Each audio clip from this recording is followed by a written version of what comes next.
നമസ്കാരം. BBC വാർത്തകൾ ആരംഭിക്കുന്നു. ആദ്യം പ്രധാന വാർത്തകൾ. ഇന്ധന വിലവർധന ഉൾപ്പെടെ ജനജീവിതം ദുസ്സഹമാക്കുന്ന കേന്ദ്ര സർക്കാർ നയങ്ങളോട് എതിർപ്പ് പ്രകടിപ്പിച്ചുകൊണ്ട് CPM തൊടുപുഴ ഈസ്റ്റ് ഏരിയ കമ്മിറ്റിയുടെ നേതൃത്വത്തിൽ ജനകീയ പ്രക്ഷോഭം സംഘടിപ്പിച്ചു. ധർണ KK ജയചന്ദ്രൻ ഉദ്ഘാടനം ചെയ്തു.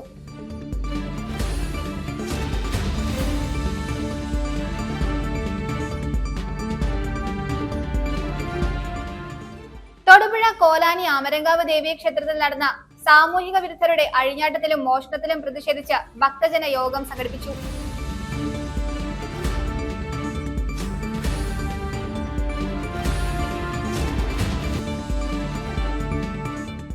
തൊടുപുഴ മങ്ങാട്ടുകവല ബസ് സ്റ്റാൻഡിൽ ശവക്കല്ലറ ഒരുക്കി നഗരസഭ. യാത്രികർ നിരന്തരം വഴുതി വീഴുന്ന സ്ഥിതിയാണ്.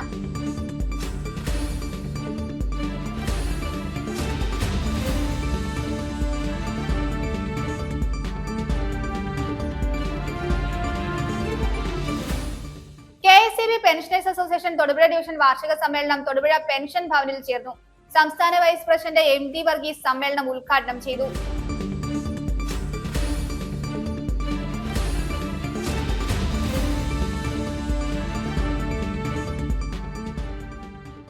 ആനച്ചാടിക്കുത്തിലെത്തുന്ന സഞ്ചാരികൾ മാലിന്യവും മദ്യക്കുപ്പികളും വലിച്ചെറിയുന്നത് നാട്ടുകാർക്കും മറ്റ് സഞ്ചാരികൾക്കും ബുദ്ധിമുട്ട് സൃഷ്ടിക്കുന്നതായി പരാതി.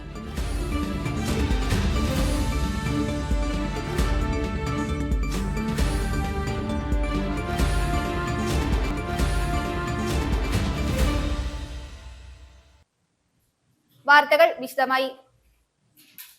ഇന്ധന വിലവർധന ഉൾപ്പെടെ ജനജീവിതം ദുസ്സഹമാക്കുന്ന കേന്ദ്ര സർക്കാർ നയങ്ങളോട് എതിർപ്പ് പ്രകടിപ്പിച്ചുകൊണ്ട് CPM തൊടുപുഴ ഈസ്റ്റ് ഏരിയ കമ്മിറ്റിയുടെ നേതൃത്വത്തിൽ ജനകീയ പ്രക്ഷോഭം സംഘടിപ്പിച്ചു.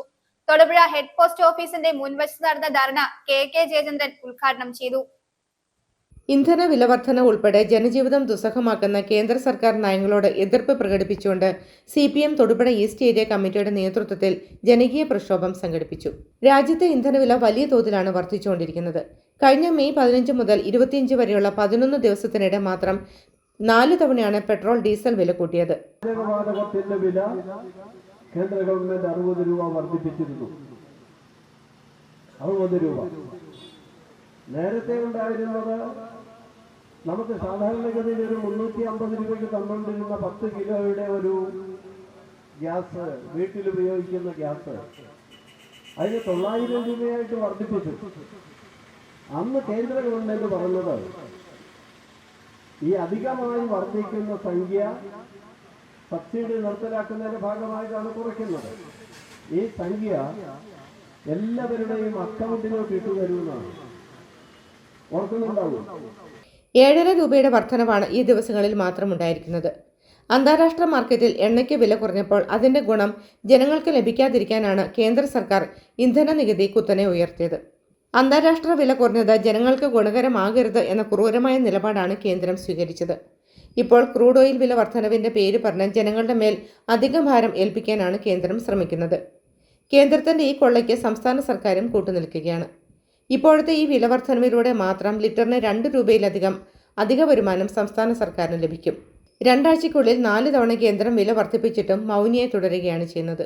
ന്യൂസ് ബ്യൂറോ തൊടുപുഴ കോലാനി ആമരങ്കാവ് ദേവീ ക്ഷേത്രത്തിൽ നടന്ന സാമൂഹിക വിരുദ്ധരുടെ അഴിഞ്ഞാട്ടത്തിലും മോഷണത്തിലും പ്രതിഷേധിച്ച് ഭക്തജന യോഗം സംഘടിപ്പിച്ചു. NSS ഹാളിൽ കൂടിയ യോഗത്തിൽ കുറ്റവാളികൾക്കെതിരെ ശക്തമായ നടപടി ആവശ്യപ്പെട്ട് ബഹുജന നിവേദനം നൽകാൻ തീരുമാനമായി. പ്രദേശത്ത് വർദ്ധിച്ചുവരുന്ന സാമൂഹിക വിരുദ്ധ ശല്യത്തിനെതിരെ ശക്തമായ ജനകീയ പ്രതിരോധം തീർക്കാനാണ് ഭക്തജനങ്ങളുടെ തീരുമാനം. ഇക്കഴിഞ്ഞ ജൂൺ 1-നാണ് കോലാനി അമരങ്കാവ് ക്ഷേത്രത്തിൽ ഭക്തമനസ്സുകളെ മുറിവേൽപ്പിച്ച അതിക്രമവും മോഷണവും നടന്നത്. ക്ഷേത്രത്തിലെ 3 കാണിക്ക വഞ്ചികൾ തകർത്ത് 15,000 രൂപയോളം കവർന്ന മോഷ്ടാക്കൾ ശ്രീകോവിലിനുള്ളിലെ വിഗ്രഹവും മറിച്ചിട്ടു. മോഷണത്തിന് ശേഷം പ്രദേശത്ത് മഞ്ഞൾപ്പൊടി വിതറിയ പ്രതികൾ തെളിവ് നശിപ്പിക്കാനായി CCTV ദൃശ്യങ്ങൾ അടങ്ങിയ DVR-ഉം എടുത്താണ് കടന്നുകളഞ്ഞത്. പുലർച്ചെ നടതുറക്കാനെത്തിയ മേൽശാന്തിയാണ് മോഷണ വിവരം ആദ്യം കണ്ടത്. തൊടുപുഴ പോലീസ് നിലവിൽ സംഭവത്തിൽ അന്വേഷണം നടത്തിവരികയാണ്. ഈ സാഹചര്യത്തിലാണ് ക്ഷേത്രത്തിന് നേരെ നടന്ന അതിക്രമത്തിൽ ശക്തമായ പ്രതിഷേധം രേഖപ്പെടുത്താൻ ഭക്തജനങ്ങളുടെ അടിയന്തര യോഗം ചേർന്നത്. ഈ കഴിഞ്ഞ ജൂൺ 1-ാം തീയതി അമരങ്കാവിലെ വിശ്വാസികളെ സംബന്ധിച്ചും കോലാനിയിലെ നാട്ടുകാരെ സംബന്ധിച്ചും ഏറെ ഹൃദയഭേദകമായ ഒരു കാര്യം നടന്നു. രാവിലെ അമരങ്കാവ് ക്ഷേത്രം തുറക്കുവാനെത്തിയ മാനേജർ കണ്ടത് ഈ പ്രദേശം മുഴുവൻ, ഇവിടെ മുഴുവനും മഞ്ഞപ്പൊടി വിതറി ഓഫീസും അതേപോലെ സ്റ്റോർ റൂമും ഒക്കെ തുറന്ന് അവിടെയുള്ളതെല്ലാം നശിപ്പിച്ച് ഇട്ടിരിക്കുന്നു. എല്ലാവരും ഓടി എത്തിയ സമയത്ത് ശ്രീകോവിൽ യഥാർത്ഥത്തിൽ നമ്മുടെ ശ്രീകോവിലിൻ്റെ പൂട്ട് പൊളിച്ചിട്ടേ ഇല്ല. ശ്രീകോവിലിൻ്റെ പൂട്ട് പൊളിക്കാതെ തന്നെ വന്നിരുന്ന അക്രമികൾ അല്ലെങ്കിൽ ഈ കവർച്ചയ്ക്ക് വന്ന ആളുകൾ അവർ ശ്രീകോവിലിനുള്ളിൽ കയറുകയും, കാരണം ശ്രീകോവിലിന് മേൽക്കൂരയില്ല, ഈ വനദുർഗ സങ്കല്പം ആയതുകൊണ്ട് മേൽക്കൂരയില്ലാത്തത് കൊണ്ട് തന്നെ അതിൻ്റെ ഉള്ളിൽ കടന്ന് ദേവിയുടെ വിഗ്രഹവും അവിടെ ഉണ്ടായിരുന്നതെല്ലാം തകർത്തു. അതിൽ നിന്ന് ഞങ്ങൾക്ക് മനസ്സിലായ ഒരു കാര്യം, കാരണം ഒരു കവർച്ചയ്ക്കാണ് വന്നിരുന്നതെങ്കിൽ ശ്രീകോവിലിനകത്ത് വിലപിടിപ്പുള്ള പല സാധനങ്ങളും ഉണ്ടായിരുന്നു. അതൊന്നും എടുക്കാതെ ഇത് തകർത്തിട്ട് പോയി.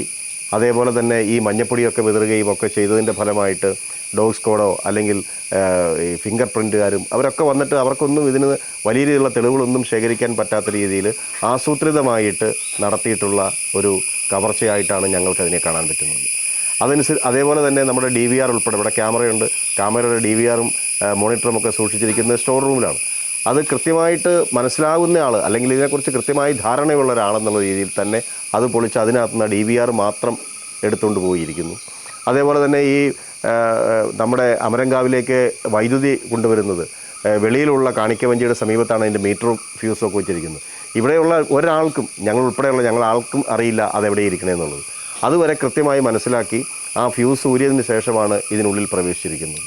അപ്പോൾ ഇത് വലിയ രീതിയിലുള്ളൊരു ആസൂത്രിതമായ ആക്രമണമായിട്ട് തന്നെയാണ് ഞങ്ങളതിനെ കാണുന്നത്. അതനുസരിച്ച് ഇന്നലെ ഈ പ്രദേശത്തെ മുഴുവൻ ഭക്തജനങ്ങളും എല്ലാവരും ഒരുമിച്ച് ചേർന്നുകൊണ്ട് ഒരു യോഗം സംഘടിപ്പിക്കുകയും അതിൽ സുപ്രധാനമായ ചില തീരുമാനങ്ങൾ എടുക്കുകയും എല്ലാ സാമുദായിക സംഘടനകളും, നമ്മുടെ കോലാനി പ്രദേശത്തുള്ള വിവിധ ഹൈന്ദവ സാമുദായിക സംഘടനകൾ, അതേപോലെ സാംസ്കാരിക സംഘടനകൾ, സാമുദായിക സംഘടനകൾ, അവരെല്ലാവരും ഒരു പ്രതിഷേധം എന്ന രീതിയിൽ തന്നെ ഇത് സംബന്ധിച്ച് വളരെ കൃത്യമായ അന്വേഷണം ബഹുമാനപ്പെട്ട പോലീസിൻ്റെ ഭാഗത്തു നിന്നുണ്ടാകണമെന്ന് ആവശ്യപ്പെട്ടുകൊണ്ട് വലിയൊരു നിവേദനം കൊടുക്കുവാൻ നമ്മുടെ ബഹുമാനപ്പെട്ട ഡെപ്യൂട്ടി സൂപ്രണ്ട് ഓഫ് പോലീസിനും അതേപോലെ തന്നെ നമ്മുടെ സ്ഥലത്തെ ബഹുമാനായ MLAയ്ക്കുമൊക്കെ അത് സംബന്ധിച്ചുള്ള നിവേദനം കൊടുക്കുന്നതിനും കൂടുതൽ കാര്യക്ഷമമായ അന്വേഷണം നടത്തിക്കൊണ്ട് വളരെ പെട്ടെന്ന് തന്നെ ഈ പ്രതികളെ കണ്ടെത്തി നിയമത്തിൻ്റെ വഴിയിൽ കൊണ്ടുവരാൻ വേണ്ടിയിട്ടുള്ള ശ്രമം നടക്കുകയാണ്. ഞങ്ങളെ സംബന്ധിച്ച് ഏറെ വേദനാജനകമായ ഒരു കാര്യമാണ്. കാരണം ഭക്തരൊക്കെ വന്നിട്ട് ഇവിടെ വന്ന് കരയുകയാണ്. അപ്പോൾ ഈ അമരങ്കാവിന് എല്ലാ രീതിയിലും ലഭിച്ചുകൊണ്ടിരിക്കുന്ന, പാരിസ്ഥിതികമായിട്ടും അല്ലാതെയും വിശ്വാസപരമായിട്ടും ഒക്കെ ലഭിച്ചുകൊണ്ടിരിക്കുന്ന ഒരു വലിയ പിന്തുണ അല്ലെങ്കിൽ ജനങ്ങളുടെ ഇടയിൽ ഒരു വലിയ സ്വീകാര്യത, അതിനെ തകർക്കാൻ വേണ്ടിയിട്ടുള്ള ശ്രമമാണോ നടന്നത് എന്ന് വരെ യഥാർത്ഥത്തിൽ ഞങ്ങൾ സംശയിക്കുകയാണ്. അതുകൊണ്ട് തന്നെ വലിയ കാര്യക്ഷമമായിട്ടുള്ള വലിയ രീതിയിലുള്ള ഒരു അന്വേഷണം നടത്തണമെന്ന് ബഹുമാനപ്പെട്ട പോലീസിനോടും മറ്റ് അധികാരികളോടുമൊക്കെ ഞങ്ങൾ ഈ അവസരത്തിൽ ആവശ്യപ്പെടുക കൂടി ചെയ്യുകയാണ്. ഭാസ്കരൻ നായർ ഒയ്യാരത്തിന്റെ അധ്യക്ഷതയിൽ ചേർന്ന യോഗത്തിൽ Biju VK, ward councillor Aji R എന്നിവർ ചേർന്ന വിഷയങ്ങൾ അവതരിപ്പിച്ചു. സംഭവത്തിൽ അടിയന്തരമായി ശക്തമായ നടപടി സ്വീകരിക്കണമെന്നാവശ്യപ്പെട്ട് ബന്ധപ്പെട്ട അധികാരികൾക്ക് വിപുലമായ ഒപ്പുശേഖരണം നടത്തി നിവേദനം സമർപ്പിക്കാൻ യോഗം തീരുമാനിച്ചു. കൂടാതെ പ്രദേശത്തെ വിവിധ സാമുദായിക സംഘടനകളുടെ പിന്തുണ ഉറപ്പാക്കാനും തുടർ നടപടികൾ ഏകോപിപ്പിക്കുന്നതിനുമായി പ്രത്യേക പ്രതിനിധികളെയും യോഗം ചുമതലപ്പെടുത്തിയിട്ടുണ്ട്. News bureau, Thodupuzha. Thodupuzha Mangattukavala bus സ്റ്റാൻഡിൽ ശവക്കല്ലറ ഒരുക്കി നഗരസഭ.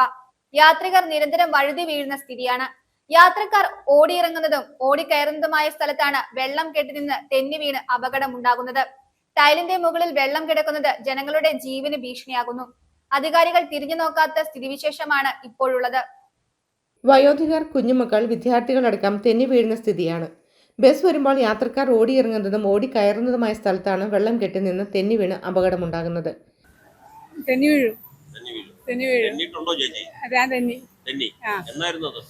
ഞാൻ 2 ആഴ്ച കഴിഞ്ഞു. എന്നിട്ട് പരിക്കുകൾ എന്തെങ്കിലും പറ്റിയോ? പിടിച്ചു നിന്നു. അല്ലെങ്കിൽ വീണ് ബസ് തന്നെ എല്ലാവരും ഇറങ്ങി ഓടും.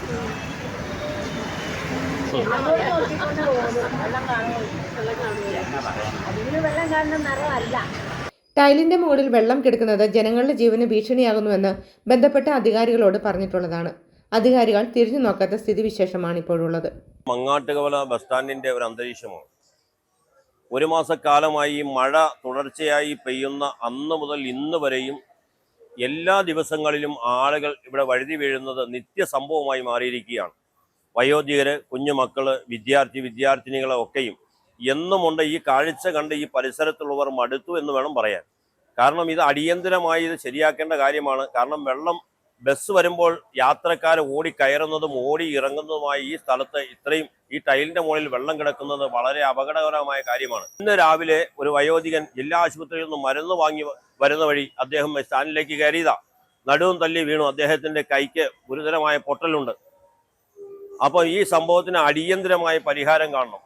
കാരണം എസ്റ്റിമേറ്റും എഗ്രിമെന്റും പ്ലാനും ഇതൊക്കെ എടുത്ത് സ്കെച്ചൊക്കെ എടുത്ത് ചെയ്യുവാനാണെങ്കിൽ ഇതൊരു മരണക്കുഴിയായി മാറും താമസിക്കാതെ എന്നാണ് എനിക്ക് പറയുവാനുള്ളത്. എസ്റ്റിമേറ്റ് എടുത്ത് കൊട്ടേഷൻ വെച്ചാൽ എന്തെങ്കിലും ചെയ്യാൻ സാധിക്കൂ എന്ന നിലപാടാണ് അധികൃതരുടേത്. നിലവിൽ വയോധികൻ തെന്നി വീണ് കൈക്ക് പൊട്ടലുണ്ടാവുകയും ചെയ്തു. എത്രയും വേഗം ഈ മരണക്കുഴിക്ക് പരിഹാരം ഉണ്ടാക്കണമെന്ന് നാട്ടുകാർ ആവശ്യപ്പെട്ടു. News bureau. KSEB pensioners association Thodupuzha division വാർഷിക സമ്മേളനം തൊടുപുഴ പെൻഷൻ ഭവനിൽ സംഘടിപ്പിച്ചു. സംസ്ഥാന വൈസ് പ്രസിഡന്റ് MT വർഗീസ് ഉദ്ഘാടനം നിർവഹിച്ചു. ഡിവിഷൻ പ്രസിഡന്റ് PS ഭോഗീന്ദ്രൻ യോഗത്തിൽ അധ്യക്ഷത വഹിച്ചു. KSEB pensioners association Thodupuzha division വാർഷിക സമ്മേളനം തൊടുപുഴ പെൻഷൻ ഭവനിൽ ചേർന്നു. സംസ്ഥാന വൈസ് പ്രസിഡന്റ് MT വർഗീസ് സമ്മേളനം ഉദ്ഘാടനം ചെയ്തു. ജീവനക്കാരെയും പെൻഷൻകാരെയും ഉൾപ്പെടുത്തി ഫലപ്രദമായ ആരോഗ്യ ഇൻഷുറൻസ് പദ്ധതി KSEBയിലൂടെ നടപ്പാക്കുക, ക്ഷാമാശ്വാസ കുടിശ്ശിക എത്രയും വേഗം വിതരണം ചെയ്യുക, രൂക്ഷമായ വിലക്കയറ്റം നിയന്ത്രിക്കുന്നതിന് കേന്ദ്ര സംസ്ഥാന സർക്കാരുകൾ നടപടികൾ സ്വീകരിക്കുക എന്നീ ആവശ്യങ്ങൾ സമ്മേളനത്തിൽ പ്രമേയത്തിലൂടെ അദ്ദേഹം ഉന്നയിച്ചു. സമൂഹത്തിന്റെ പണമെടുത്തിട്ട് വേണ്ട കൊടുക്കാൻ, നികുതി പണം പിരിച്ചു വേണ്ട കൊടുക്കാൻ. KSRTC പെൻഷൻ കൊടുക്കുന്നത് സർക്കാർ കൊടുക്കുവാണ്. അതുകൊണ്ട് അവിടെ ഉത്പാദിപ്പിച്ച് അവിടെ പ്രവർത്തനം നടത്തി ഉണ്ടാകുന്ന ലാഭത്തിന് കൊടുക്കുന്നതല്ല ഇപ്പോൾ. അപ്പൊ അത്തരത്തിലുള്ള പൊതുമേഖലയിലൊക്കെ ഇതര മേഖല കൊടുക്കുന്നതായിട്ട് താരതമ്യം ചെയ്യുന്നു. എല്ലാം താരതമ്യം ചെയ്യുമ്പോഴും നമ്മളൊരു ബെറ്റർ പൊസിഷനാണ് എന്നുള്ള കാര്യത്തിൽ തർക്കമില്ല. പക്ഷെ അപ്പൊ അതുകൊണ്ട് നമ്മൾക്ക് ലഭിച്ചുകൊണ്ടിരിക്കുന്ന തരത്തിലുള്ള ആനുകൂല്യങ്ങളിൽ കുറവ് വരുത്താൻ നമ്മളൊരു കാരണവശാലും സമ്മതിക്കില്ല എന്നൊക്കെ പറയുമ്പോൾ അവിടെ ചില ചരടുകളുണ്ട്. എന്താ നമുക്കുള്ള ധൈര്യം എന്താ? നമ്മുടെ പരമാവധി ഒറ്റക്കെട്ടാണ്. കേരളത്തിൽ നമ്മുടെ വൈദ്യുതി കൂടുതൽ പെൻഷൻകാരല്ല ഏതാണ്ട് ഒറ്റക്കെട്ടാണ്. ഏത് ചില സംഘടന അവിടെ കൊണ്ട് അതൊക്കെ ഇനിയിപ്പോൾ ഒരു സംഘടനയുടെ ആധിക്യം ഉണ്ടാവും എന്നൊക്കെയാണ് കേൾക്കുന്നത്. കഴിഞ്ഞ ദിവസം ഒരു ത്രിവർണ്ണക്കൊടിയുമായിട്ടൊരു സംഘടന കയ്യിലുണ്ട്, ഒരു വാട്സപ്പ് എറണാകുളത്താണ് തുടങ്ങിയത്. ഇപ്പം തന്നെ ഒരു സംഘടന ഉണ്ട്. BJP അത് കാവിക്കൊടിയുമായിട്ടൊരു സംഘടന കോഴിക്കോട് ഒരു ഫോട്ടോ ഉണ്ട്, ജില്ലാ സമ്മേളനം നടന്ന ഫോട്ടോ ഉണ്ട്. ഇനി പച്ചക്കൊടിയുടെ ഫോട്ടോ ഉണ്ടോ എന്ന് വരാൻ കൂടെ ഉള്ളൂ. പെൻഷൻകാരുടെ അവരെ ഒക്കെ സംഘടനകളുടെ എണ്ണം കൂടുതലുണ്ടെങ്കിൽ ശക്തി കൂടും എന്നുള്ള ഒരു ധാരണ. ജീവനക്കാരുടെ ഒത്തിരി സംഘടനയില്ലേ, ഓഫീസർമാരുടെ ഒത്തിരി സംഘടനയില്ലേ, അതിന്റെ അവരുടെ ശക്തി എന്നൊക്കെ പറയുന്ന തരത്തിൽ പെൻഷൻകാരുടെയും സംഘടന ഒട്ടേറെ ആയാലെന്താ കുഴപ്പം എന്ന് ചോദിക്കുന്ന ചില ആളുകൾ. ഡിവിഷൻ പ്രസിഡന്റ് VS ഭോഗീന്ദ്രൻ അധ്യക്ഷത വഹിച്ചു. സെക്രട്ടറി VK രാജീവ് പ്രവർത്തന റിപ്പോർട്ടും ട്രഷറർ ഷാജി P ജോർജ് വരവ് ചെലവ് കണക്കും അവതരിപ്പിച്ചു. CB Sebastian, Shaijan T Raghavan, PG Prakash, NB Chandrodayan, doctor PN Biju, NU Vijayan എന്നിവർ സംസാരിച്ചു. News bureau, Thodupuzha. Pallarimangalam Vaikom Muhammad Basheer memorial library and study സെന്ററിന്റെ നേതൃത്വത്തിൽ സ്കോളർഷിപ്പ് വിതരണവും യാത്രയയപ്പും പ്രമുഖ വ്യക്തികൾക്കുള്ള അനുമോദനവും നടത്തി. തൊടുപുഴ സ്വദേശിയും കുന്നത്തനാട് തഹസിൽദാറുമായ മായ M ഉൾപ്പെടെയുള്ള പ്രമുഖ വ്യക്തികളെയാണ് ആദരിച്ചത്. റിട്ടയർഡ് AEO PM അനിത ഉദ്ഘാടനം നിർവഹിച്ചു. ചടങ്ങിൽ ലൈബ്രറി പ്രസിഡന്റ് KA യൂസുഫ് അധ്യക്ഷത വഹിച്ചു. Pallarimangalam Vaikom Muhammad Basheer memorial library and study സെന്ററിന്റെ നേതൃത്വത്തിൽ സ്കോളർഷിപ്പ് വിതരണവും യാത്രയയപ്പും പ്രമുഖ വ്യക്തികൾക്കുള്ള അനുമോദനവും നടത്തി. റിട്ടയർഡ് AEO PM അനിത ഉദ്ഘാടനം ചെയ്തു. നമുക്ക് ഇഷ്ടമുള്ള വിഷയം എന്ന് പറയുമ്പോൾ നമുക്ക് ചില വിഷയങ്ങൾ ഇഷ്ടമായിരിക്കും, പക്ഷേ അത്രത്തോളം മാർക്ക് സ്കോർ ചെയ്യാൻ പറ്റുന്നുണ്ടാവില്ല. നമുക്ക് നന്നായി മാർക്ക് സ്കോർ ചെയ്യാൻ പറ്റുന്നതും നമുക്ക് ഇഷ്ടമുള്ളതും അതോടൊപ്പം ഒരു ജോലി സാധ്യതയും കൂടി പരിഗണിച്ചുകൊണ്ട് നമ്മൾ ഒരു കോഴ്സ് തീരുമാനിക്കണം. ഒരു കോഴ്സ് തീരുമാനിച്ചു കഴിഞ്ഞാൽ അതിന് നിങ്ങൾ +2 വരെ ആ കോഴ്സ് മുന്നോട്ട് പോകണം. അത് കഴിഞ്ഞാൽ നമുക്ക് അത് താല്പര്യം ഇല്ലാന്ന് തോന്നിയാൽ മാർക്ക് എടുക്കാനുള്ള ധാരാളം ചാൻസ് ഉണ്ട് കേട്ടോ. അപ്പൊ സയൻസ് വേണം, ഹ്യൂമാനിറ്റീസ് വേണം എന്നുള്ളതാണ് 10ാം ക്ലാസ് കഴിഞ്ഞിരിക്കുന്ന കുട്ടികളുടെ ഒരു പ്രധാന ചിന്താവിഷയം ഇല്ലേ? നിങ്ങൾ ഏതെടുക്കാൻ തീരുമാനിച്ചിരിക്കണേ? സയൻസ് ആണോ ഹ്യൂമാനിറ്റീസ് ആണോ? ഏതെടുത്താലും ജോലിക്ക് നല്ല അവസരങ്ങളുണ്ട്. സയൻസ് പഠിച്ച് ബിടെക്കിന് പോകാം, അല്ലെങ്കിൽ വിവിധ വിഷയങ്ങളിൽ ഡിഗ്രി എടുക്കാം, ഹ്യൂമാനിറ്റീസ് പഠിച്ചാലും എടുക്കാം. നമ്മുടെ ഇന്ത്യയിലെ ഏറ്റവും വലിയ പരീക്ഷയായ സിവിൽ സർവീസ് എഴുതാൻ ഏത് വിഷയത്തിൽ ഡിഗ്രി എടുത്താലും മതി. ലൈബ്രറി പ്രസിഡന്റ് KA യൂസഫ് അധ്യക്ഷത വഹിച്ചു. Album fame Shenir Aliyar scholarship വിതരണം ഉദ്ഘാടനം ചെയ്തു.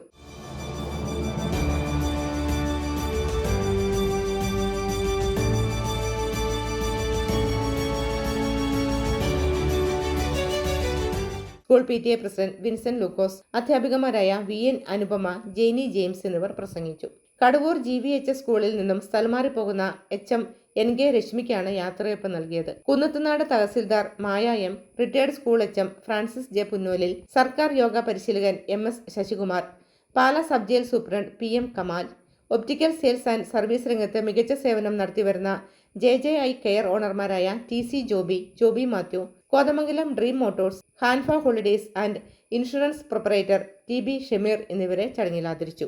ഞാൻ കോതമംഗലം തഹസിൽദാരായും കോതമംഗലം LR തഹസിൽദാരായും അതുപോലെ ഇപ്പോൾ കുന്നത്തുനാട് തഹസിൽദാരായിട്ട് ഇപ്പോൾ 1 വർഷമായി.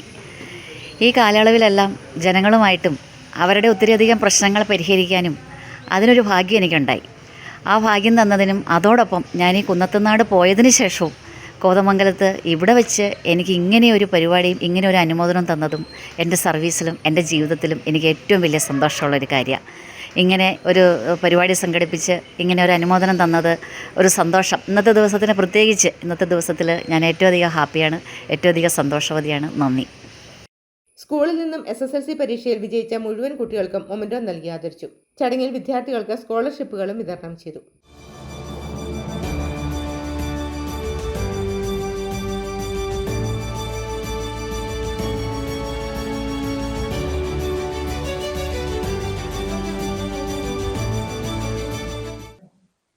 സംസ്ഥാന സർക്കാരിന്റെ ധനസ്ഥിതി വ്യക്തമാക്കുന്ന ധവളപത്രം നിയമസഭയിൽ സമർപ്പിച്ചതായി മുഖ്യമന്ത്രി VD സതീശൻ മീഡിയ റൂമിൽ സംഘടിപ്പിച്ച വാർത്താ സമ്മേളനത്തിൽ അറിയിച്ചു. സർക്കാർ നേരിടുന്ന സാമ്പത്തിക പ്രതിസന്ധിക്ക് പ്രധാന കാരണം KSRTCയും KSEBയും വാട്ടർ അതോറിറ്റിയുമാണെന്ന് ധവളപത്രത്തിൽ വ്യക്തമാക്കുന്നുണ്ട്. ഇതിനായി വലിയൊരു തുക ബജറ്റിൽ നിന്ന് സബ്സിഡിയായും മറ്റും നൽകേണ്ടി വരുമെന്നും കൊച്ചി മെട്രോ മാസം 35 കോടി നഷ്ടം നേരിടുന്നതായും ധവളപത്രത്തിൽ വ്യക്തമാക്കുന്നു. സംസ്ഥാന സർക്കാരിന്റെ നിലവിലെ കടം 5.07 ലക്ഷം കോടി രൂപയാണ്. സംസ്ഥാനത്തിന്റെ നികുതി വരുമാനവും കേന്ദ്ര സഹായവും പ്രതീക്ഷിച്ചതിലും കുറവായതിനാൽ സാമ്പത്തിക സമ്മർദ്ദം വർദ്ധിച്ചുവെന്നും റിപ്പോർട്ടിൽ ചൂണ്ടിക്കാട്ടുന്നു. ഈ ധവളപത്രം ഒരു കുറ്റാന്വേഷണ റിപ്പോർട്ടോ ഒരു പൊളിറ്റിക്കൽ ഡോക്യുമെന്റോ ഒന്നുമല്ല. സർക്കാർ അധികാരമേക്കുന്ന സമയത്ത് fiscal health of the state ആണ്. സംസ്ഥാനത്തിന്റെ സാമ്പത്തിക ആരോഗ്യം എന്താണ് എന്ന് എല്ലാ വിഭാഗം ജനങ്ങളെയും സാധാരണക്കാരായ ആളുകളെ ഉൾപ്പെടെയുള്ളവരെ ബോധ്യപ്പെടുത്തുന്നതിനുള്ള ഡോക്യുമെന്റാണ്. എത്ര വരുമാനം നമുക്ക് ലഭിക്കുന്നു, എത്ര ചെലവഴിക്കുന്നു, എത്ര ബാധ്യതകളുണ്ട്, ഭാവിയിൽ എത്ര സാമ്പത്തിക പ്രതിസന്ധികൾ ഉണ്ടാകും എന്നെല്ലാമാണ് ഇതിൽ പറയുന്നത്. വൈറ്റ് പേപ്പർ അനിവാര്യമാകുന്ന മറ്റൊരു പ്രധാന കാരണം പുതിയ സർക്കാർ അവതരിപ്പിക്കാൻ പോകുന്ന ബജറ്റിന്റെ പശ്ചാത്തലത്തിലാണ്. കഴിഞ്ഞ സർക്കാർ പാസാക്കിയ 26-27 ബജറ്റിലെ ന്യൂനതകളുടെ യഥാർത്ഥ ചിത്രം അതിനകത്ത് വരും. ഞാൻ നിയമസഭയിൽ പറഞ്ഞതുപോലെ 25-26 ബജറ്റ് കണക്കുകൾ പ്രകാരം കേരളത്തിന്റെ ആകെ ബാധ്യത 5.07 ലക്ഷം കോടിയാണ്. ഇത് സ്റ്റേറ്റിന്റെ GSTPയുടെ 35.5% വരും. ഇപ്പൊ ഈ കടം കണക്കാക്കുന്നത് കടത്തിന് പരിധിയുള്ളത് കൊണ്ട് കടം കണക്കാക്കുന്നത് സ്റ്റേറ്റ് GDPയുടെ GSTPയുടെ എത്ര ശതമാനം വരുമെന്നാണ്. 35.5% കടം വരുന്നത്. അതായത് 18 പ്രധാന സംസ്ഥാനങ്ങളുടെയാണ് നമ്മൾ സാധാരണ എടുക്കാറുള്ളത്. അത് ദേശീയ ശരാശരി 29.2 ഈ 18 സംസ്ഥാനങ്ങളുടെ ശരാശരി 28.81 അപ്പൊ കേരളത്തിൻ്റെത് 35.5%. ഉയർന്ന തോതിലാണ് ഈ കടവും GSTPയും തമ്മിലുള്ള റേഷ്യോ. പലിശ, സംസ്ഥാനത്തിന്റെ പലിശ ചെലവ് വരുമാന ചെലവിന്റെ മൊത്തമുള്ള വരുമാനത്തിന്റെ നമ്മൾ ചെലവഴിക്കുമ്പോൾ അതിന്റെ 17.73% വരും. ദേശീയ ശരാശരി 11.99%. ഭയങ്കര വലിയ തുക പലിശ വലിയ പലിശയ്ക്കൊക്കെ എടുത്തിരിക്കുന്നതുകൊണ്ട് പലിശ മൊത്തം എക്സ്പെൻഡിച്ചറിന്റെ 17.73% പലിശയ്ക്ക് വേണ്ടിയിട്ട് പോവുക. വികസന ചെലവ് ആകെ ചെലവിന്റെ 39.9% മാത്രമാണ് ആകെ വികസന കാര്യങ്ങൾക്ക് വേണ്ടി ചെലവഴിക്കുന്നത്. ദേശീയ ശരാശരി 63.5. വ്യത്യാസം മനസ്സിലായ കേരളത്തിന്റെ? അപ്പൊ കൂടുതൽ പൈസ ചെലവാക്കുന്നത് കമ്മിറ്റഡ് എക്സ്പെൻഡിച്ചറിനാണ്. പലിശ, ശമ്പളം, അത് മനസ്സിലായ, പെൻഷൻ, അങ്ങനെയുള്ള കാര്യങ്ങൾക്ക്. മറ്റത് നേരെ 39.9 നമ്മുടെ ആവുമ്പോൾ 63.5 അവർ വികസന കാര്യങ്ങൾക്ക് ചെലവാക്കുന്നത്. പിന്നെ ക്യാപിറ്റൽ എക്സ്പെൻഡിച്ചർ ആണ്, മൂലധന ചെലവ്. അത് മൊത്തം GSDPയുടെ 1.34% മാത്രമാണ്. ദേശീയ ശരാശരി 3.2, സംസ്ഥാനങ്ങളുടെ ശരാശരി 3.09 ആണ്. അതായത് കടം എടുക്കുന്നത് മൂലധന ക്യാപിറ്റൽ എക്സ്പെൻഡിച്ചറിനല്ല വിനിയോഗിക്കുന്നത്. മൊത്തത്തിന്റെ ഒരു 1.34% മാത്രമേ വരുന്നുള്ളൂ. ആനചാടിക്കുത്തിലെത്തുന്ന സഞ്ചാരികൾ മാലിന്യവും മദ്യക്കുപ്പികളും വലിച്ചെറിയുന്നത് നാട്ടുകാർക്കും മറ്റ് സഞ്ചാരികൾക്കും ബുദ്ധിമുട്ട് സൃഷ്ടിക്കുന്നതായി പരാതി. ബിയർ കുപ്പികൾ ഉൾപ്പെടെ വഴിയിൽ പൊട്ടിച്ചിട്ടിരിക്കുന്നത് പല അപകടങ്ങൾക്കും കാരണമാകുന്നു. നിരവധി വട്ടം പഞ്ചായത്തിന്റെ ശ്രദ്ധയിൽപ്പെടുത്തിയെങ്കിലും ഒരു നടപടിയും ഉണ്ടായില്ലെന്നാണ് പ്രദേശവാസികൾ പറയുന്നത്. ആനചാടിക്കുത്തിലെത്തുന്ന സഞ്ചാരികൾ മാലിന്യവും മദ്യക്കുപ്പികളും വലിച്ചെറിയുന്നത് നാട്ടുകാർക്കും മറ്റ് സഞ്ചാരികൾക്കും ബുദ്ധിമുട്ട് സൃഷ്ടിക്കുന്നതായി പരാതി. ബിയർ കുപ്പികൾ ഉൾപ്പെടെ വഴിയിൽ പൊട്ടിച്ചിട്ടിരിക്കുന്നത് പല അപകടങ്ങൾക്കും കാരണമാകുന്നു. ഇവിടെ സ്ഥാപിച്ചിരിക്കുന്ന ബോട്ടിൽ കേജിന് ചുറ്റും മാലിന്യം കൂട്ടിയിട്ടിരിക്കുന്നതും തെരുവു നായ്ക്കളടക്കം ഇവിടെ തമ്പടിക്കുന്നതിന് ഇടയാക്കുന്നു. ഈ ഭാഗത്ത് ക്യാമറ സ്ഥാപിച്ചിട്ടുണ്ടെങ്കിലും ഒരു പ്രയോജനവുമില്ല. നിരവധി തവണ പഞ്ചായത്തിന്റെ ശ്രദ്ധയിൽപ്പെടുത്തിയെങ്കിലും ഒരു നടപടിയും ഉണ്ടായില്ല എന്ന് പ്രദേശവാസികൾ പറയുന്നു. ഈ ക്യാമറ തൊട്ട് ചോട്ടി ക്യാമറയുണ്ട്, യാതൊരു ഗുണവുമില്ല. ആരാ ഇടണേ, എന്താ ഞാൻ ഇടണവരെ പിടിച്ചോളാമെന്ന് സെക്രട്ടറി പറഞ്ഞിരുന്നായിരുന്നു. ഇതുവരെ ആരെയും കിട്ടിയിട്ടില്ല, ആരെയും പിടിക്കണമില്ല. നമുക്കിവിടെ ഒരു ബോർഡുകൾ വേണ്ടത് അത്യാവശ്യ കാര്യമാണ്. ഞാൻ റോഡിലാണെങ്കിൽ റോഡിൽ റോഡ് നിറച്ച് ബ്ലോക്കായി കിടക്കുക. അപ്പോൾ ആ ബ്ലോക്ക് ആയിരിക്കാൻ വേണ്ടി 2 നോ പാർക്കിംഗ് 2 സൈഡിലും വെച്ച് ഇവിടെ ഒരു വേസ്റ്റുകൾ ഇടരുതെന്ന് പറഞ്ഞൊരു ഇവിടെ ഒരു ബോർഡ് വെച്ചിട്ടുണ്ട്. ഈ പെട്ടിയിൽ തന്നെ ഒരു ബോർഡ് വെക്കുകയാണെങ്കിൽ ഇതിനകത്ത് ഇടാതെ ഇവിടെ തന്നെ ഈ പെട്ടിയുടെ കൂട്ടി കൂട്ടാതിരിക്കും. ഇവിടെ ഇങ്ങനെ മദ്യക്കുപ്പികളും ഈ സ്നാഗിയൊക്കെ കൊണ്ടുവന്ന് ഇവിടെ കൊണ്ടിടുക. ഇതിനകത്ത് വുഡ് വേസ്റ്റുകൾ, ഈ ഇതിനകത്ത് കുപ്പി മറ്റേ പ്ലാസ്റ്റിക് കുപ്പി മാത്രം ഇടാനുള്ള സ്ഥലമാണ്. അതിനകത്ത് ഇത് കൊണ്ട് ഇങ്ങനെ മാലിന്യങ്ങൾ കൊണ്ട് തള്ളിക്കൂട്ടി ഞാനിതെല്ലാം വാരി പറിക്കൊണ്ടിരിക്കുകയാണ്. ഇതെല്ലാം വാരി എന്നെ കൊണ്ട് പറ്റുന്ന കാര്യമാണ്. ഇത് പഞ്ചായത്ത് തന്നെ ഒരു അധികൃതർ ഒരു ശ്രദ്ധയില്ല. അപ്പോൾ അതിൻ്റെ പേരിൽ ഇതിന് എന്തെങ്കിലും നടപടി സ്വീകരിക്കേണ്ടത് സർക്കാർ സ്വീകരിക്കണം. നാട്ടുകാരും സഹകരിക്കുക. ഇതൊക്കെ ഒന്ന് ചെയ്താലല്ലേ ഇന്ന കാര്യങ്ങൾ നല്ല. ഈ മദ്യക്കുപ്പികൾ എന്തോരം പൊടിച്ച് കൂട്ടിയേക്കണമെന്ന് അറിയോ? ഇത് ഇതിൻ്റെ അടിയിൽ കണ്ട ഇത് എന്തോരം കുപ്പിയാണ് കൊണ്ട് കൂട്ടിയേക്കണം എന്ന് നോക്കി. ഇതുണ്ട്, അതെ, ഇതിൻ്റെ അടിയിൽ നോക്കി എന്തോരം കുപ്പികളെ കൊണ്ട് കൂട്ടിയേക്കണേ. അതേമാതിരി കൊണ്ടുവന്ന് മദ്യക്കുപ്പികൾ മറ്റുള്ള കുപ്പി ഇതിനകത്ത് ഇടാൻ പറഞ്ഞത് ഇതിനകത്ത് ഇടില്ല. എല്ലാ വേസ്റ്റും കൊണ്ട് ഇവിടെ കൊണ്ട് ഇട്ടിരിക്കുകയാണ്. ദിനംപ്രതി നിരവധി സഞ്ചാരികൾ എത്തുന്ന ഇവിടെ മാലിന്യ നിർമ്മാർജ്ജനം, സുരക്ഷാവേലി, പാർക്കിംഗ് ക്രമീകരണം ഉൾപ്പെടെ അടിസ്ഥാന സൗകര്യങ്ങൾ ഒരുക്കണമെന്ന ആവശ്യവും ശക്തമാണ്. കൂടാതെ വണ്ണപ്പുറത്തെ വിവിധ വിനോദസഞ്ചാര കേന്ദ്രങ്ങൾ കോർത്തിണക്കി പാക്കേജുകളും ഒരുക്കുന്നത് മേഖലയുടെ വികസനത്തിനും മുതൽക്കൂട്ടാകും. ഇവിടെ എത്തുന്ന സഞ്ചാരികളെ ചൂഷണം ചെയ്യുന്നവർക്കെതിരായും കർശന നടപടി ഉണ്ടാകണമെന്നാണ് പൊതു ആവശ്യം. News bureau, Vannappuram. രാജാക്കാട് ടൗണിലെ ഗതാഗത കുരുക്കിന് ശാശ്വത പരിഹാരവുമായി അധികൃതർ രംഗത്ത്. പുതിയ ട്രാഫിക് പരിഷ്കരണങ്ങൾ നടപ്പിലാക്കിയതിന്റെ ഭാഗമായി രാജാക്കാട് ടൗണിലെ സിഗ്നൽ ബോർഡുകൾ സ്ഥാപിച്ചു. ടൗണിൽ ബസ്സുകൾ നിർത്തേണ്ട കൃത്യമായ സ്ഥലങ്ങൾ, no parking, parking, one way എന്നിവ അടയാളപ്പെടുത്തുന്ന നടപടികൾ പൂർത്തീകരിച്ചു. Rajakkad town ward member Joshy കന്യാകുഴിയിൽ നേതൃത്വം നൽകി. രാജാക്കാട് ടൗണിൽ നാളുകളായി തുടരുന്ന രൂക്ഷമായ ഗതാഗത കുരുക്കിനും തടസ്സങ്ങൾക്കും വിരാമമിടാനാണ് പുതിയ ട്രാഫിക് പരിഷ്കാരം ലക്ഷ്യമിടുന്നത്. ജൂൺ 1 മുതൽ പുതിയ നിയമങ്ങൾ പ്രാബല്യത്തിൽ വന്നു. ടൗണിലെ വിവിധയിടങ്ങളിൽ ബസ് സ്റ്റോപ്പുകൾ തരംതിരിച്ച് അടയാളപ്പെടുത്തുന്ന ജോലികൾ, നോ പാർക്കിംഗ് പൂർത്തിയായി. എവിടെയൊക്കെ ബസ്സുകൾ നിർത്തണം, എവിടെയൊക്കെ പാർക്കിംഗ് അനുവദിക്കാം തുടങ്ങിയ കാര്യങ്ങളിൽ വ്യക്തമായ പ്ലാൻ തയ്യാറാക്കിയാണ് അധികൃതരുടെ നീക്കം. രാജാക്കാട് ഗ്രാമപഞ്ചായത്ത് ടൗൺ വാർഡ് മെമ്പർ ജോഷി കന്യാകുഴിയിൽ നേരിട്ടുള്ള മേൽനോട്ടത്തിലാണ് ടൗണിൽ അടയാളപ്പെടുത്തൽ നടപടികൾ പൂർത്തീകരിച്ചത്.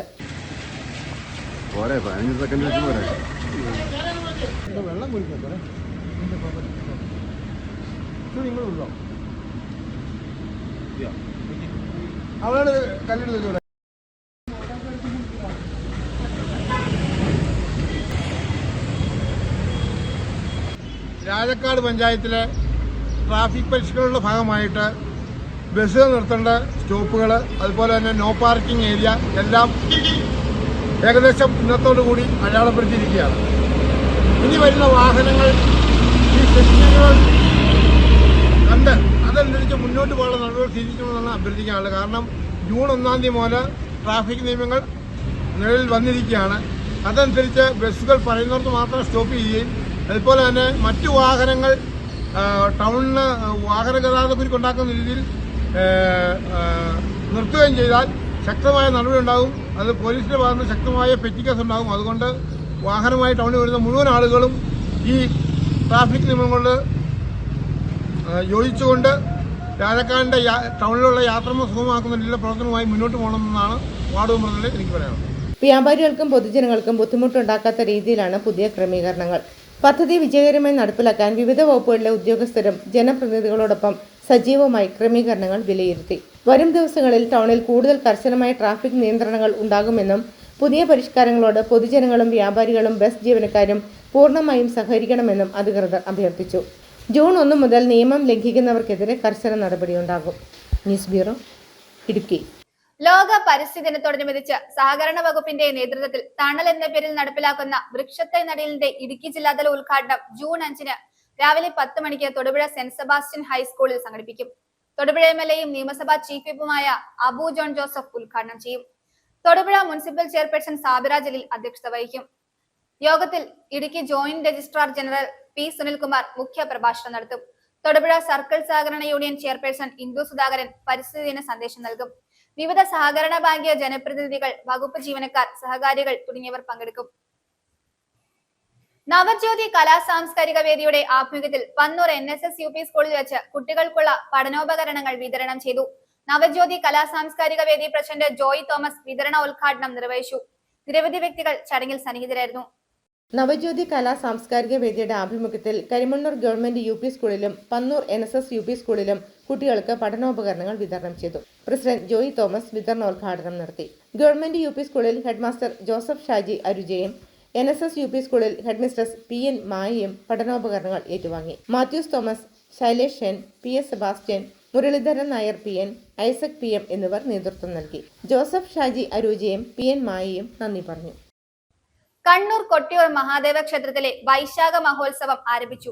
കേരളത്തിൽ നിന്നും അയൽ സംസ്ഥാനങ്ങളിൽ നിന്നും ആയിരക്കണക്കിന് ഭക്തരാണ് ഇവിടേക്കിപ്പോൾ എത്തിത്തുടങ്ങിയിരിക്കുന്നത്. ഈ വർഷത്തെ ഉത്സവം മെയ് 28 ആരംഭിച്ചത്. 28 ദിവസത്തെ ഉത്സവാഘോഷ ചടങ്ങുകൾ ഉണ്ടായിരിക്കും. കൊട്ടിയൂർ ക്ഷേത്ര സമുച്ചയത്തിൽ ഇക്കരെ കൊട്ടിയൂർ, അക്കരെ കൊട്ടിയൂർ എന്നീ 2 ക്ഷേത്രങ്ങളുണ്ട്. പ്രധാന ഉത്സവ ചടങ്ങുകൾ അക്കരെ കൊട്ടിയൂരിലാണ് നടക്കുന്നത്. കൊട്ടിയൂർ മഹാദേവ ക്ഷേത്രത്തിലെ വൈശാഖ മഹോത്സവം ആരംഭിക്കുന്നതോടെ കേരളത്തിൽ നിന്നും അയൽ സംസ്ഥാനങ്ങളിൽ നിന്നുമുള്ള ആയിരക്കണക്കിന് ഭക്തരാണ് ഇവിടേക്ക് എത്തുന്നത്. കേരളത്തിലെ ഏറ്റവും പ്രധാനപ്പെട്ട ശിവക്ഷേത്രങ്ങളിലൊന്നായി കണക്കാക്കപ്പെടുന്ന ഈ ക്ഷേത്രത്തിൽ ശിവനും പാർവതി ദേവിയുമാണ് പ്രതിഷ്ഠ. ഈ വർഷത്തെ ഉത്സവം മെയ് 28 ആരംഭിച്ചു. 28 ദിവസം ഉത്സവാഘോഷ ചടങ്ങുകൾ നീണ്ടു നിൽക്കും. കൊട്ടിയൂർ ക്ഷേത്ര സമുച്ചയത്തിൽ ഇക്കരെ കൊട്ടിയൂർ, അക്കരെ കൊട്ടിയൂർ എന്നീ 2 ക്ഷേത്രങ്ങളുണ്ട്. പ്രധാന ഉത്സവ ചടങ്ങുകൾ അക്കരെ കൊട്ടിയൂരിലാണ് നടക്കുന്നത്. ഉത്സവകാലത്ത് എല്ലാ വർഷവും ക്ഷേത്രത്തിൽ വലിയൊരു തീർത്ഥാടക പ്രവാഹം കാണുന്നു.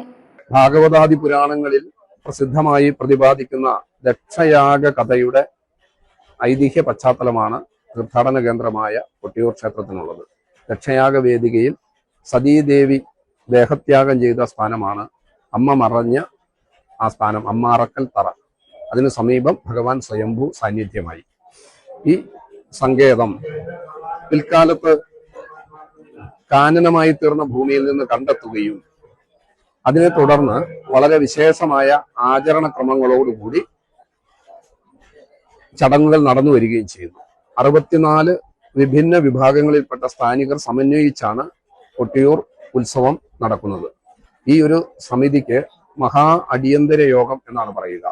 ഹിന്ദു സമൂഹത്തിലെ എല്ലാ വിഭാഗങ്ങളും സമന്വയിച്ച് നിർവഹിക്കുന്ന ഒരു വിശേഷമായ ഉത്സവമാണ് കൊട്ടിയൂർ ഉത്സവം എന്നതാണ്.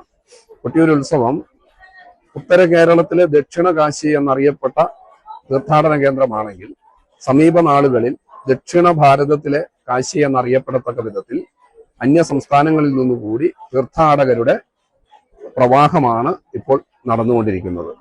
വരും നാളുകളിൽ കൊട്ടിയൂർ ക്ഷേത്രം ലോകം മുഴുവൻ ശ്രദ്ധയാർജിക്കുന്ന ഒരു തീർത്ഥാടന കേന്ദ്രമായി പരിണമിക്കും എന്ന് നമുക്ക് കാണാൻ സാധിക്കും. ഈ വൈശാഖ മഹോത്സവം ഈ മേഖലയിലെ ഏറ്റവും പ്രധാനപ്പെട്ട മതപരമായ ഒത്തുചേരലുകളിൽ ഒന്നാണ്. ഞങ്ങൾ കൊല്ലം വരുത്തുന്നുണ്ട്. ഇപ്പൊ 2 കൊല്ലമായി വരുന്ന കുറച്ച് കൂടുതൽ ആളാണ്. ഇത് നല്ലോണം സുഖത്തിന് ഞങ്ങൾ തൊഴുതു പോയല്ല. അതിനുള്ള സാഹചര്യം ഇവിടെ ഉണ്ടാക്കി വെക്കുകയും ചെയ്തു. ഭക്ഷണം ഇത്രയും നേരമായിട്ട് കഴിച്ചിട്ടൊന്നുമില്ല. ഭക്തി ഒന്നും പറയണ്ട. നമ്മൾ മനസ്സിൽ പ്രാർത്ഥിച്ച് നമ്മൾ നടക്കണ നമുക്ക് അനുഭവങ്ങളുണ്ട്. അതുകൊണ്ടാണ് കൊല്ലം ഇപ്പൊ ഒന്ന് ഭക്ഷണം ഇപ്പം വന്നോട്ടെ, ഭക്ഷണം ഒന്നും കഴിക്കാണ്ട് ഇത്ര നേരം നിൽക്കാൻ പറ്റുമോ? ഒന്നും കഴിച്ചിട്ടൊന്നുമില്ല. രാവിലെ വന്ന് നിൽക്കല. അത് തന്നെ ഒരു ശിവനെ നമ്മളെ അമ്പലത്തിൽ വന്നിട്ട് ഒരു പുണ്യാർമ്മല്ലേ. ദക്ഷിണ കാശി എന്നറിയപ്പെടുന്ന കൊട്ടിയൂർ ഇന്ത്യയിലെ പ്രമുഖ തീർത്ഥാടന കേന്ദ്രങ്ങളിൽ ഒന്നാണ്. വെള്ളത്താൽ ചുറ്റപ്പെട്ടതും മനോഹരമായ പ്രകൃതി ദൃശ്യങ്ങൾക്കിടയിൽ സ്ഥിതി ചെയ്യുന്നതിനുമാലുമാണ് ഈ ക്ഷേത്രത്തിന്റെ ആത്മീയവും സാംസ്കാരികവുമായ പ്രാധാന്യം വർദ്ധിപ്പിക്കുന്നത്. News bureau, Kannur.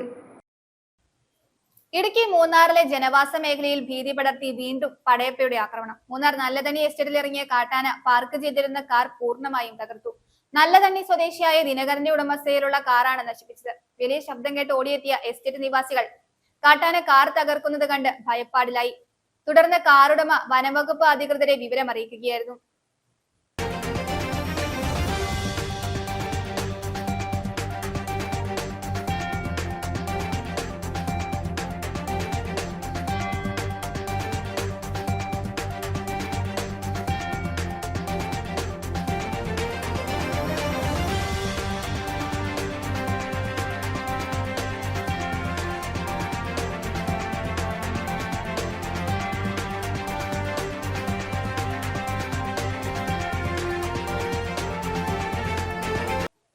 പ്രധാന വാർത്തകൾ ഒരിക്കൽ കൂടി. ഇന്ധന വിലവർധന ഉൾപ്പെടെ ജനജീവിതം ദുസ്സഹമാക്കുന്ന കേന്ദ്ര സർക്കാർ നയങ്ങളോട് എതിർപ്പ് പ്രകടിപ്പിച്ചുകൊണ്ട് CPM തൊടുപുഴ ഈസ്റ്റ് ഏരിയ കമ്മിറ്റിയുടെ നേതൃത്വത്തിൽ ജനകീയ പ്രക്ഷോഭം സംഘടിപ്പിച്ചു. ധർണ KK ജയചന്ദ്രൻ ഉദ്ഘാടനം ചെയ്തു.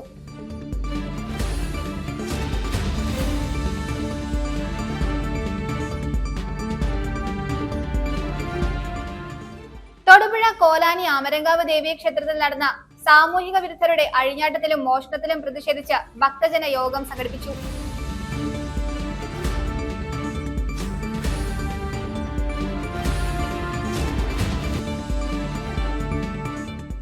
തൊടുപുഴ മങ്ങാട്ടുകവല ബസ് സ്റ്റാൻഡിൽ ശവക്കല്ലറ ഒരുക്കി നഗരസഭ. യാത്രികർ നിരന്തരം വഴുതി വീഴുന്ന സ്ഥിതിയാണ്.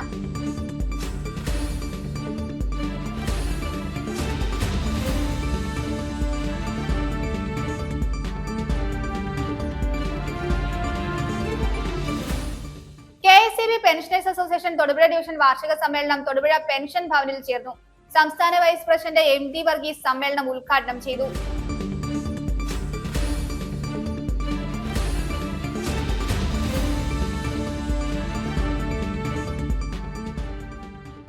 ആനച്ചാടിക്കുത്തിലെത്തുന്ന സഞ്ചാരികൾ മാലിന്യവും മദ്യക്കുപ്പികളും വലിച്ചെറിയുന്നത് നാട്ടുകാർക്കും മറ്റ് സഞ്ചാരികൾക്കും ബുദ്ധിമുട്ട് സൃഷ്ടിക്കുന്നതായി പരാതി.